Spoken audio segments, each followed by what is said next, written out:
नमस्कार मित्रांनो, स्वागत आहे तुमचं आपल्या अकॅडमिक ट्रेनर या यूट्यूब चॅनलवर. आजच्या या लेक्चरमध्ये, आजच्या या व्हिडिओमध्ये, आजच्या या सेशनमध्ये आपण पर्सेंटेजवरील काही महत्त्वाची उदाहरणं पाहणार आहोत. व्हिडिओ आवडल्यास व्हिडिओला लाईक करा आणि आपला अकॅडमिक ट्रेनर हे चॅनल सबस्क्राईब करायला विसरू नका. आता बघा, काय गणित आहे.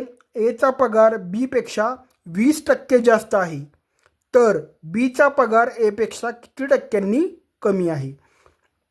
आता इथे दिलंय काय मित्रांनो, ए आणि बी यांचं कंपॅरिझन आहे. एचा पगार बीपेक्षा, म्हणजे बीपासून सुरुवात केली मित्रांनो. बीपेक्षा आहे त्यामुळे बीला आपण 100 घ्यायचं. ज्या ठिकाणी पेक्षा आहे तिथं 100 घ्या, 100 घ्या. बीचा पगार, एचा पगार बीपेक्षा 20%नी जास्त आहे, म्हणजे ए किती येणार आहे, 120 येणार आहे. म्हणजे कंपॅरिझन इथून सुरू झालं आणि इथं संपलं.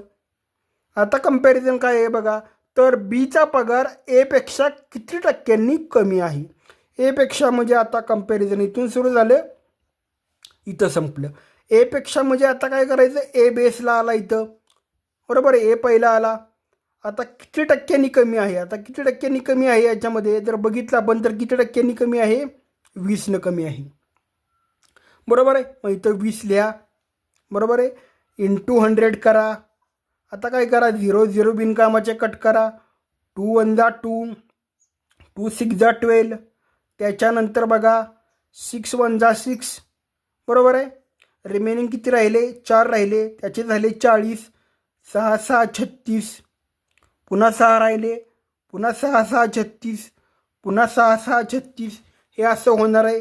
म्हणजे आपलं ॲन्सर किती आलं मित्रांनो, 16.66%. हे आपलं ॲन्सर असणार आहे मित्रांनो. ठीक आहे. पण हे अशा पद्धतीनं मित्रांनो आपल्याला सोडवायचं आहे का, अशा पद्धतीनं सॉल्व करायचं आहे का आपल्याला, बिलकुल नाही.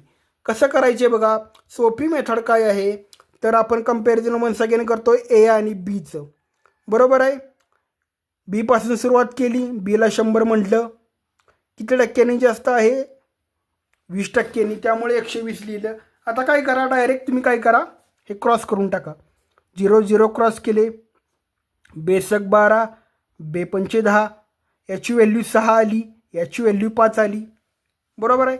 आता काय करायचं, त्यांनी काय विचारलं आहे की बीचा पगार एपेक्षा किती टक्क्यांनी कमी आहे. बीचा किती, एपेक्षा किती टक्क्यांनी कमी आहे, म्हणजे एपासून सुरुवात झालेली आहे दुसऱ्या स्टेटमेंटमध्ये. एपासून, एपेक्षा म्हणजे एची व्हॅल्यू घ्या 6, बरोबर आहे. कमी कितीची आहे, -1 आहे, म्हणजे 1ची कमी आहे, 1 इथं लिहा, बरोबर आहे. आता 1/6 इंटू 100 केलं किंवा 1/6ची फ्रॅक्शन व्हॅल्यू जरी तुम्हाला माहीत असली मित्रांनो, तरी पण ॲन्सर किती येणार आहे, 66%, बरोबर आहे. म्हणजे या दोन्ही मेथड आहेत त्याच्यातली ही मेथड अतिशय सोपी आहे मित्रांनो. नेक्स्ट वन एक्झाम्पल काय आहे बघा, एचा पगार बीपेक्षा 25% जास्त आहे, तर बीचा पगार एपेक्षा किती टक्क्यांनी कमी आहे. आता वन्स अगेन आपण तेच करणार आहे, ए आणि बी, बरोबर आहे. एचा पगार बीपेक्षा, इथून कंपॅरिझनला सुरुवात झाली त्यामुळे बीला 100 म्हणा. कंपॅरिझन इथून सुरू झालं, इथं संपलं. कितीने संपणार आहे, 125नं संपणार आहे, कारण 25%ने जास्त आहे. म्हणजे कंपॅरिझन इथून सुरू झालं, इथं संपलं, बरोबर आहे. आता दुसऱ्या स्टेटमेंटमध्ये, तर बीचा पगार एपेक्षा किती टक्क्यांनी कमी आहे. एपेक्षा म्हणजे आता इथून सुरुवात झाली कंपॅरिझनला, इथं संपलं. सुरुवात झाली इथून, 125 खाली येणार, त्याच्यामुळं डिनॉमिनेटरला वर किती येणार, किती टक्क्यांनी कमी आहे, 25नी कमी आहे, त्यामुळे किती येणार, 25 आलं. इंटू 100 करा, बरोबर आहे. आता काय करा, 25 1 जा 25, 25 5 125, 25 5 जा 125. आता बघा, 5 1 जा 5, 5 2 जा 10, म्हणजे किती आले, 20%. ॲन्सर किती आलं, 20%. असं आपल्याला सॉल्व करायचं आहे का मित्रांनो, बिलकुल नाही. असं बिलकुल सॉल्व करू नका, वेळ घालवत बसू नका. आपल्याला वेळ वाचवायचे. कसं सॉल्व करा, असं सॉल्व करा. ए आणि बीचं कंपॅरिझन वन्स अगेन काय करा. आता सपोज तुम्हाला फ्रॅक्शन व्हॅल्यू माहिती आहे ना मित्रांनो, तर बघा, सपोज 25ची फ्रॅक्शन व्हॅल्यू, 25%ची फ्रॅक्शन व्हॅल्यू किती आहे, 1/4 आहे. ती कशी येते बघा, 25/100 जर तुम्ही केलं, 25 × 25 25 × 100 ही झाली फ्रॅक्शन व्हॅल्यू. अशा प्रकारे फ्रॅक्शन व्हॅल्यू येते. आता बघा, जो छेदाचा अंक आहे तो काय करतो, बेस व्हॅल्यू, आणि ही काय आहे, इन्क्रीमेंट व्हॅल्यू. बेस व्हॅल्यू किती आहे याची, बेस व्हॅल्यू किती आहे, 4 आहे, होय ना. या फ्रॅक्शनमधली बेस व्हॅल्यू 4 आहे. आणि इन्क्रीमेंट किती झालेलं आहे, एकाच झालेलं आहे. हे इन्क्रीमेंट असतं. वरचा जो असतो न्यूमरेटर अंश तो इन्क्रीमेंट असतो. म्हणजे 4 अधिक 1 किती झालं, 5 झालं. बरोबर आहे. म्हणजे आता याचा पगार आला 4 रेशो, याचा पगार आला 5 रेशो. बरोबर आहे. म्हणजे हे पहिलं कंपॅरिझन झालं आपलं. दुसऱ्या स्टेटमेंटमध्ये काय आहे, तर बीचा पगार एपेक्षा किती टक्क्यांनी कमी आहे. बीचा पगार एपेक्षा, म्हणजे ए बेसला येणार, ए बेसला आला, त्याच्यावर काय किती टक्क्यांनी कमी आहे. या दोघांमध्ये कमी कितीची आहे, 1ची कमी आहे. 1 इथं लिहून टाका. 1/5 इंटू तुम्ही 100 करा, 1/5 इंटू 100 करा.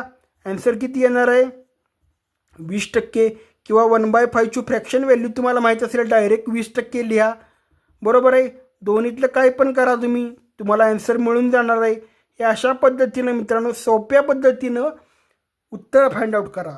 नेक्स्ट वन एक्झाम्पल काय आहे बघा, एचा पगार बीपेक्षा 20% कमी आहे, तर बीचा पगार एपेक्षा किती टक्के जास्त आहे. बरोबर आहे. वन्स अगेन तेच कंपॅरिझन आहे, ए आणि बी. बरोबर आहे. आता काय दिलं आहे, एचा पगार बीपेक्षा 20% कमी आहे. बीपेक्षा म्हणजे बीपासून कंपॅरिझन केलं आहे, 100ने सुरुवात करा, बीला 100 द्या, आणि काय करा, इथं संपलं आहे कंपॅरिझन आपलं. 20%नी कमी आहे म्हणजे किती येणार, 100 वजा 20, 80 आलं. बरोबर. हे पहिलं स्टेटमेंट झालं. आता दुसरं काय आहे बघा, तर बीचा पगार एपेक्षा किती टक्के जास्त आहे. आता कंपॅरिझन इथून सुरू झालं, एपासून, आणि इथं संपलं. बरोबर आहे. एपेक्षा, त्यामुळे एला खाली घ्या. किती टक्के कमी आहे, कमी कितीची आहे, 20ची आहे. इथं 20 लिहा, इंटू 100 करा. बरोबर आहे. 0 0 बिनकामाची लोक कट करा. 2 1 जा 2, 2 4 जा 8. बरोबर आहे. 1/4 इंटू 100 म्हणजे किती येणार, 25% येणार. 4 1 जा 4, आणि बरोबर आहे 25 येणार. इथं 25% हे आपलं ॲन्सर आलं मित्रांनो. ठीक आहे.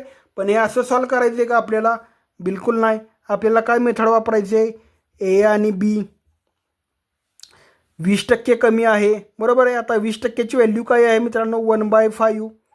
बरोबर आहे. फ्रॅक्शन व्हॅल्यू कसं काढायची आपण बघितली. 20/100 जर असेल, 20% म्हणजे 0 0 कट करा. 2 1 जा 2, 2 5 जा 10, निघाली फ्रॅक्शन व्हॅल्यू. आता बघा, 1/5 मध्ये ही बेस आहे, आणि ही इन्क्रीमेंट झालेली आहे किंवा डिक्रीज झालेली आहे. इथं डिक्रीज व्हॅल्यू आहे, त्यामुळे आपण डी घेतला. बरोबर आहे. बेस व्हॅल्यू किती आहे, 5 आहे, आपण 5 इथे लिहिली. आणि डिक्रीमेंट किती झालेलं आहे, 1चं झालेलं आहे. 5 - 1 = 4. कंपॅरिझन इथून सुरू झालं, इथं संपलं पहिल्या स्टेटमेंटमध्ये. दुसऱ्या स्टेटमेंटमध्ये बीचा पगार एपेक्षा किती टक्के जास्त आहे. म्हणजे कंपॅरिझन इथून सुरू झालं, इथं संपणार आहे. ठीक आहे. आता बघा, त्यामुळे आपण काय केलं, हे बेसला घेतलं 4. बरोबर आहे. आणि जे इन्क्रीमेंट आहे ते कितीचं आहे, 1 रुपयाचं आहे, म्हणजे एकाच आहे, एका रेशोचं आहे. आपण इथं 1 रेशो घेतला, इंटू 100 केलं, किंवा 1/4ची व्हॅल्यू तुम्हाला माहीत आहे, फ्रॅक्शन व्हॅल्यू, तर तुम्ही किती लिहिली, 25%. मग हे अशा पद्धतीनं, सोप्या पद्धतीनं आपण हे सॉल्व करू शकतो मित्रांनो. व्हिडिओ आवडल्यास व्हिडिओला लाईक करा, आणि आपला अकॅडमिक ट्रेनर हे चॅनल सबस्क्राईब करायला विसरू नका, आणि ही व्हिडिओ शेअर करायला विसरू नका.